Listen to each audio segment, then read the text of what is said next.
এই যে এনাকে দেখতে পাওয়া যাচ্ছে, সাইডে গিয়ে লুকিয়ে বসে আছেন। এনার শরীরটা খুব খারাপ, দেখে একে খুবই নিরীহ, শান্ত, সুস্থ, সুশীল এরকম মনে হচ্ছে, কিন্তু একেবারেই উনি তা নন।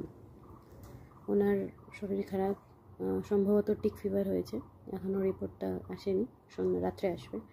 সো ওনার জন্যে হচ্ছে ব্লাড নিতে আজকে এসেছিলেন 2-3 জন, তো একজনে হয়নি, 3 জনকে লেগেছে।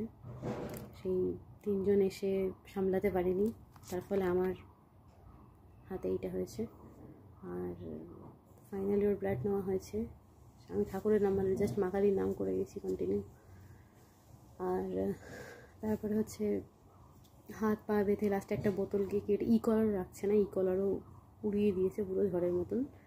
তো তারপর একটা বোতলকে কেটে ওর মুখের এখানটা বেঁধে তারপর চাদর দিয়ে ভালো করে মুড়ে একটা পা ধরে, মানে 4 জন মিলে হ্যান্ডেল করেছি, আমি, আমার মা, আর মা করেনি, আমি আর ওখানে 3 জন।